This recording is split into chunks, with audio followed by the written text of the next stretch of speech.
Hello, and welcome to the 2021 primary election candidate forum for the Olympia City Council position number 6.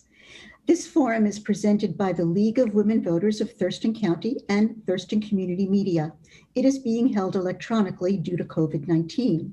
The candidates, the moderator, and the timer are all joining in remotely via Zoom with the help of TC Media. A little bit about the League. The League of Women Voters is proud to be nonpartisan, neither supporting nor opposing any candidate or any political parties at any level of government.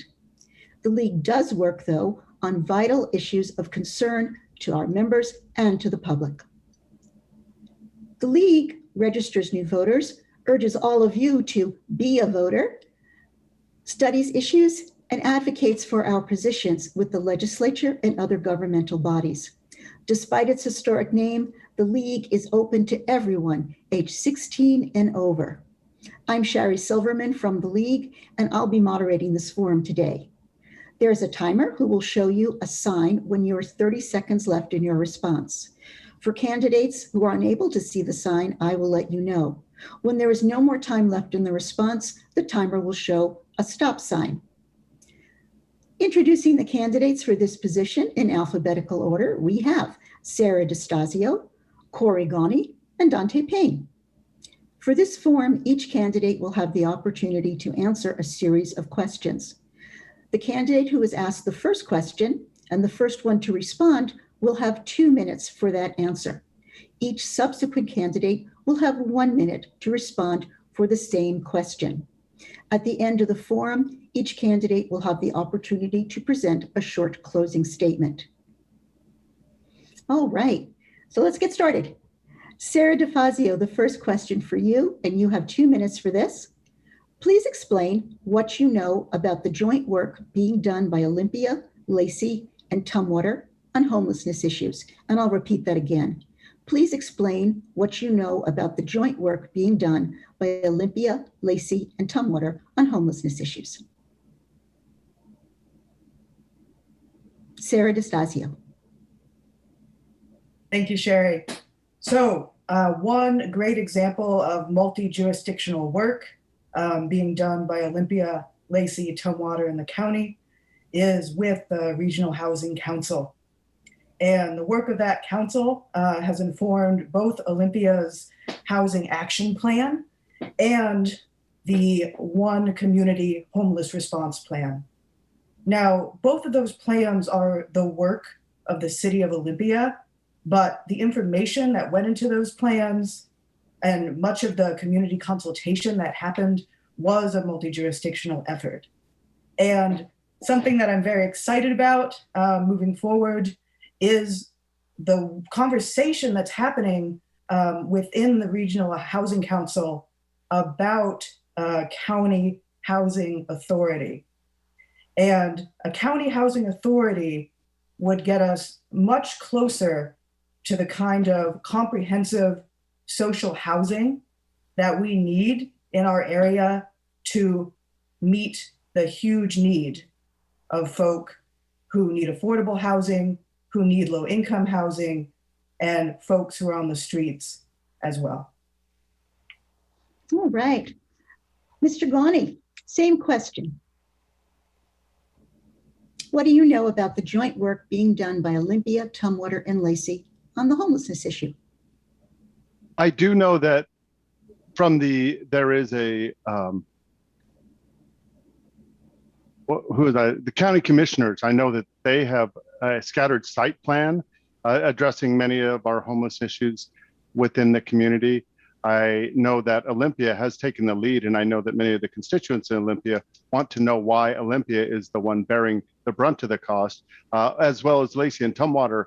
Why haven't they bore some of the cost of these plans, and why it seems unfair that the camps end up primarily in Olympia. As far as Olympia bearing the brunt of that cost and spreading it out across jurisdictions, I'm curious as to what a solution would be for the independence of each of these incorporated cities, Lacey, Tumwater, and Olympia. Having a plan would take away some of that autonomy of each of those districts or each of those municipalities. So I think we need to look a little bit more into that. Thank you. Mr. Payne, again, let us know what you know about the joint work being done by Olympia, Lacey, and Tumwater on homelessness issues. Sure, thank you for that question. So I do know that the regional housing plan is a 5-year plan to address, housing in the county. And I think that the regional approach is something that we certainly will need to respond to what is an affordable housing crisis and a homelessness crisis. And I believe that we are going to need in this plan, what we see is that a variety of groups and coalitions have come together in an effort to try to provide more transitional and permanent supportive housing as well as affordable housing in this community. And we need that sort of robust approach in order to actually get to something that is solution-based. And I know that our particular community would in fact like to see Lacey and Tumwater join Olympia in our efforts to expand our resources. And I think the regional approach is a great way to do that. Thank you. Mr. Gauny, this question's for you first, and you'll have 2 minutes to answer. What is the best way to create more affordable housing in the future? The best way to create more affordable housing in the future is to remove some of the barriers and increase the supply through multiple different channels. We have current vacancy rate. Houses sit on the market for less than 2 weeks. That should be in the ballpark of about 4 months before they're transitioned over. We have currently not enough market rate housing, and we don't want people within the market rate to compete for low income or affordable housing. We need to also remove some of the barriers.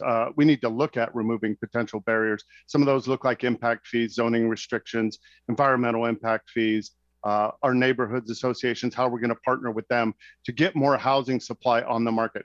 If all we do is flood the market with affordable housing solutions, those in the market rate housing are going to migrate to that lower income housing, and we're going to continue to push people out that need the housing.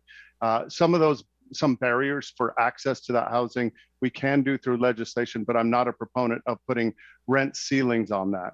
We need to look at, that's a rent cap, saying that we only pay $800. I am okay with qualifiers for some of that affordable housing. And so we need to look at a percentage based of how much affordable housing we're going to have on our market, how much market rate, and then how much of, if you want to call it luxury housing, we would have available too. All those markets need to be available, and we need to be able to meet those demands. Again, if we don't meet them in one sector, we'll continue to push down, and there'll be a negative impact for affordable housing. So I think looking at some of those barriers that I mentioned before is key to us being able to put more affordable housing in spaces that are much closer to our transportation areas. Thank you. Mr. Payne, you have 1 minute for your response. What do you feel is the best way to create more affordable housing in the future?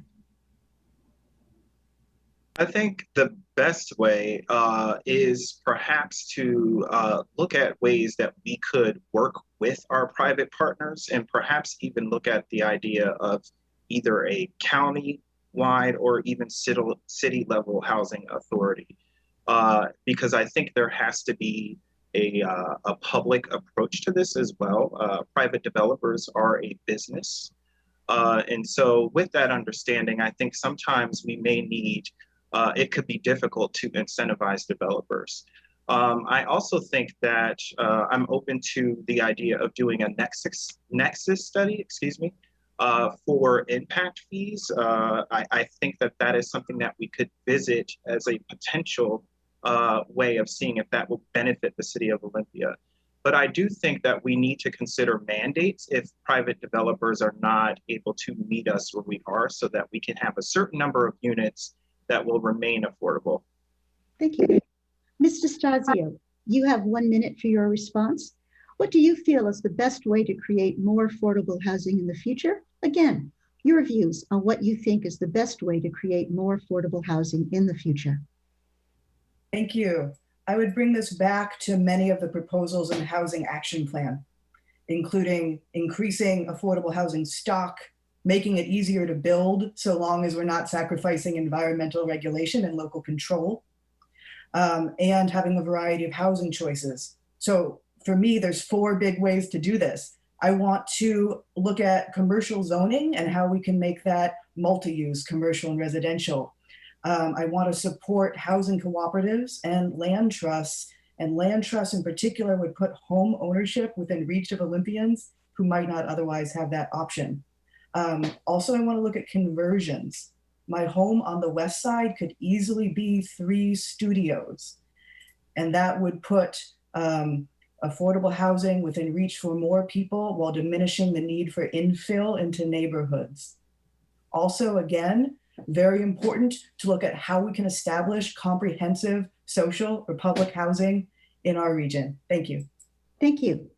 Next question is for Dontae Payne. You'll have 2 minutes for this response. What is your stance on the current plans and strategies addressing sea level rise?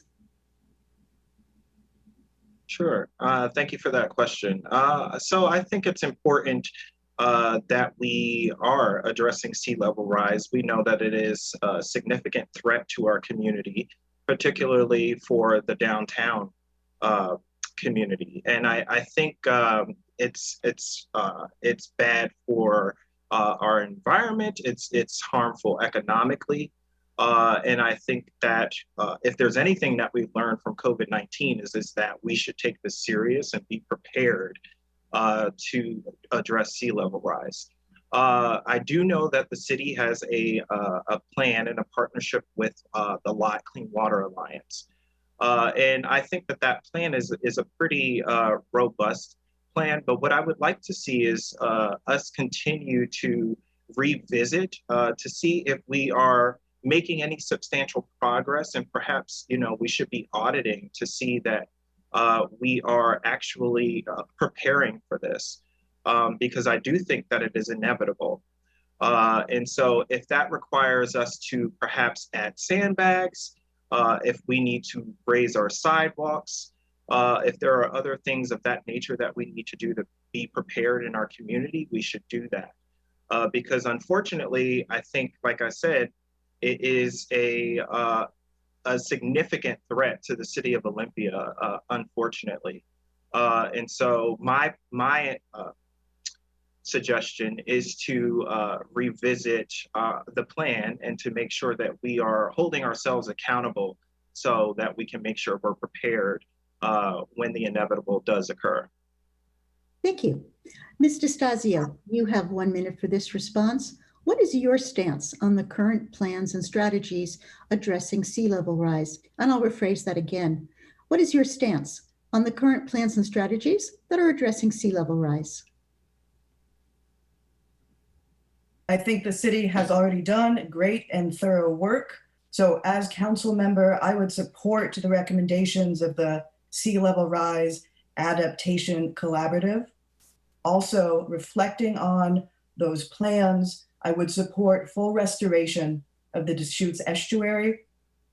I would support restoration of intertidal marshes in addition or instead of seawalls, which we know erode over time. I also think that it's essential that we do look at infrastructure changes that we may need to make at Lot and elsewhere to accommodate and adapt to our new reality. But especially when we're looking at budget allocations for those infrastructure changes, we need to make sure that we look at natural remediation efforts first.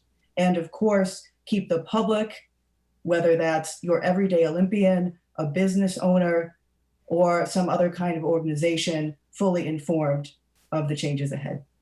Thank you. Mr. Gauny, your stance on the current plans and strategies addressing sea level rise. Having worked in environmental for 3 years, I'm pretty familiar with the hazards and dangers of sea level rise. I think a continued study, talking to my neighbors and several other environmentalists, we need to continue to evaluate our models and build our zoning according to the current plan that we have. It's a plan, do, check, act as we continue on and address these challenges. If the rate of rise is coming faster, we need to be prepared. We need to properly zone. And I don't think it's just work that's done now. And we do have a great plan. I will say that, and there are experts in our community that in the city staff that have vetted this. But I think we need to continue to evolve that plan as we continue on through the years. We have a 10 and 20-year plan and then emergency response plan. Just keep an eye on where our levels are and plan, do, check, act. Keep following it up. Thank you. Thank you. Ms. Destasio, this question goes for you. You have 2 minutes for your response. If a controversial land use issue raised a lot of community concerns, how would you address it given the context of past issues the City Council has addressed? Let me say that again. That's a complicated question. If a controversial land use issue raised a lot of community concerns, how would you address it given the context of past issues the City Council has addressed? So I think we need to be very open and transparent with Olympians. If there's a matter that they can't have a big impact on. And, so an example of that, there are certain zoning changes where because of safe harbor law, an Olympian could not say, you can't do this project because you didn't do a SEPA study, right? So we have to be clear about that. But that being said, I think with the West Bay Yards development, for instance, even though there was and continues to be a lot of opposition to that project, there were some opportunities for Olympians to make their opinions known. And that wasn't always in a town hall style formal setting. That was sometimes emails and phone calls to individual council members. And I think people did feel heard that way. But I would encourage formalizing, especially for development projects and zoning changes, being sure to formalize a way where Olympians can communicate their opinions in a way where that information is captured and reflected back to them. Because that's something I've heard too, and directly from council, is that there is not an apparatus right now for capturing what's talked about during public comment at city council meetings, and there should be. That's data, and we need it both to know what's important in our community and to reflect back to people that we hear them. Thank you. Mr. Gauny, the same question. If a controversial land use issue raised a lot of community concerns, how would you address it given the context of past issues the City Council has addressed? Well, I think, as my opponent said, a great job is that we need to make sure that everybody's voice is heard. We know, being on several boards, I know that we're not going to please everybody all the time, but we do need to make sure that all the voices are heard at the table. All stakeholders, our neighborhoods association, Squaxin Tribe and the Squally Tribe, the port, anybody who this is going to impact, we need to make sure that their voices are heard and that they've had the equal opportunity to come out and make public comment.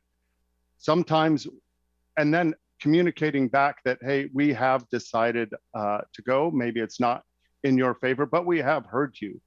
Keeping those lines of communication open with people who may oppose or organizations that may oppose the development is essential, because we want to keep their critical thoughts coming, because they bring up, people who oppose bring up great points, and we need that diversity of thought as we struggle with and address land use issues. Thank you. Thank you. Mr. Payne, let me repeat that question because it's kind of a long one. If a controversial land use issue raised a lot of community concerns, how would you address it given the context of past issues the City Council has addressed? Thank you. I would say, first of all, that I echo the sentiments of what my colleagues have said here as far as stakeholder engagement and making sure that we are getting all of the involved partners in contentious land use issues, that they're at the table and that they're part of the process and that they get a say in the process. And I think that that is important. But another thing I think that is important to highlight is that as council members, we have a responsibility to represent the constituents and the constituents' desires and what they want. And I think that that should take precedent. I also think that we should prioritize tribal concerns, and tribal sovereignty is, I think, the best way, err on the side of tribal sovereignty. But I do think that we need to make sure that all folks are coming together. We're not always going to be able to agree on every single project, but I do think it's important, more important, to make sure that they're all at the table and part of the discussion. Thank you. Mr. Gauny, this time you get to go first, so you have 2 minutes for your response. On a scale of 1 to 5, with 1 being the highest, down to 5 being the lowest, how high would you rank climate action on your personal list of priorities? On my personal list, everything I do in my house, I recycle everything we have, try and reduce my impact in most economical ways that I can. So I would say that my personal priority, typically it's probably you said 1 is the highest, it's probably a 1 or a 2. Saying 1, there's a lot of things I could do better. There's always room for improvement, but being conscious about the decisions we make, from our disposable lifestyles to purchasing things with long-term, with a longer shelf life on them, to recycling our plastic bottles, recycling aluminum, recycling wood, or reusing it, trying to reduce, reuse, and recycle. I think a fine example of this was for our city was the views on Fifth, the reusing of a superstructure that was already there to build some market rate housing, instead of tearing it down and creating another a park, or putting more infrastructure into and expending more energy to rebuild that area. I think we need to think about this as a council when decisions are made, when it comes to land use, when it comes to the resources that we have available to us, the resources that are in our community. How are we going to preserve them, and how are we going to plan economically? We're all part of the ecosystem. Our community is a part of an ecosystem, and we need to make sure that we give back as much as we take. Some things that we could do is incentivize green building through removing some of those barriers, adjusting barriers and things of that nature, because the barriers right now are very high up front, and those costs are typically passed on to the consumer. So that's how I think, that's how I feel about environmental concerns and how I would address them on council. Thank you. Thank you. Mr. Payne, on a scale of 1 to 5, 1's the highest priority, 5 is the lowest priority. Where would you put climate action on your list of priorities? I think it is 1. It has to be 1 for a very simple reason. If we do not address the climate crisis, then no other issue matters, frankly.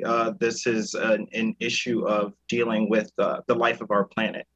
And I know that sounds cliche, but that is a fact.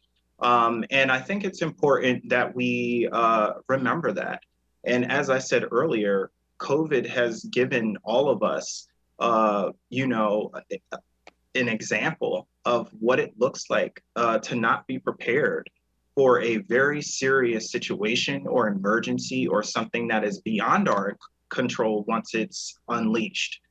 And so for me, I think it's important that as a council member that I would continue to advocate for the Thurston County mitigation plan and the goals set within it, and also to make sure that we continue to pass policies and resolutions that are going to support that plan. Thank you. Ms. Destasio, again, it's climate action. The scale is 1 to 5, with 1 being the highest and 5 being the lowest. Where would you rate climate action on your list of priorities? I would rate it 3, and I will tell you why. So if people are rent burdened, if people are struggling with low wage jobs or no jobs, they are not in a position to make the personal choices that will help us mitigate climate change, and nor are they in a position to fight for the systemic changes that are really going to be what save our species. So we are limited in what we can do in local government. We can advocate all day long, and that's very important. But there's a finite set of things that we can do at the local level. But what we can do is make sure that Olympians have a $15 minimum wage, have access to housing because housing is a human right, and give them the tools and skills that they need to fight for climate justice. Thank you. We've concluded the question and response period. So now we're going to move on to closing statements. Each candidate will have 1 minute to present a closing statement to us. Mr. Payne, you go first. What's your statement? So in my vision for the city of Olympia, people's basic needs are met, and we've talked about that a little bit in this program. They're housed, they have food on the table, they're making a livable wage. Residents and visitors, they're safe on our streets. Children are growing up with a quality of life in our community, and our seniors can retire with dignity. And I think that that is important.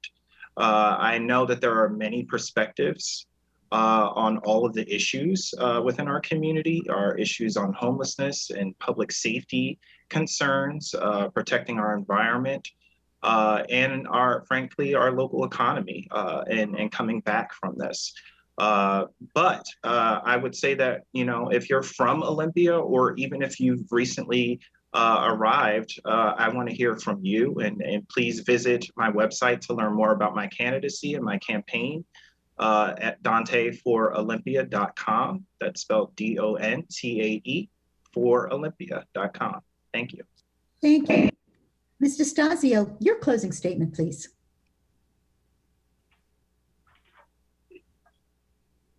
Ms. Destasio, we have your closing statement, please, now.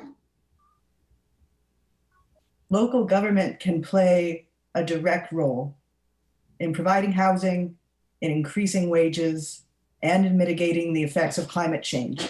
But it will only do that if you elect people who are willing to take risks, make sometimes unpopular decisions, prioritize the vulnerable, and always choose people over profit. The people you put on council this year will be answerable to you, the voters, but they must be answerable to something else, themselves, to core values that guide decision-making, to other organizations like the Thurston County Progressives or the Olympia Democratic Socialists, to remind us that we're not just here for the day-to-day operations of a city, but to make Olympia what it has the groundwork for and has so much potential to be, a demonstration site for full participatory democracy. My website is sarahforthecity.com, and it would be an honor to have your vote. I'm sorry, could you repeat your website? I sort of cut you off. I didn't mean to. It's all right. Sarah with an H, word for sarahforthecity.com. Thank you so much. Mr. Gauny, your closing statement, please. Integrity first, service before self, excellence in all we do. Those are the core values of the Air Force. And that's what I lived for 22 and a half years as an Air Force firefighter. I left Olympia to do that. I traveled the world. I've lived diversity with local nationals working in the fire department with me. I ended my career as a deputy fire chief, managing a fire station for a city the size of Olympia with an airport. I have the experience of working with diverse groups and diverse teams to meet the goals and objectives of an organization. I now work as a management analyst for Washington State. I'm involved in multiple different, have been involved in multiple different boards. I know what it means, and I practice diversity, equity, and inclusion on a daily basis, and have throughout my career. I want to talk about and focus on what the role of government is. The role of government in our community should be on safety, security of our folks, and our infrastructure. We need to build a community that provides that. We need to also support our NGOs and nonprofits that provide the other services for our community members. I would encourage anybody, if you know somebody that needs help, reach out and give them a helping hand. That's our responsibility. Thank you. Thank you. And thank you to all of you. Thank you to Sarah Destasio, to Corey Gauny, and to Dontae Payne for being part of this forum today. We also thank TC Media for producing the forum. This forum will be available on the TC Media channels, on the League website, and also on YouTube as a video. We're glad that all of our viewers have taken the opportunity to see this particular forum. We urge you and remind you to vote in the primary elections starting July 14th and ending August 3rd, 2021. And most of all, thank you for participating in democracy.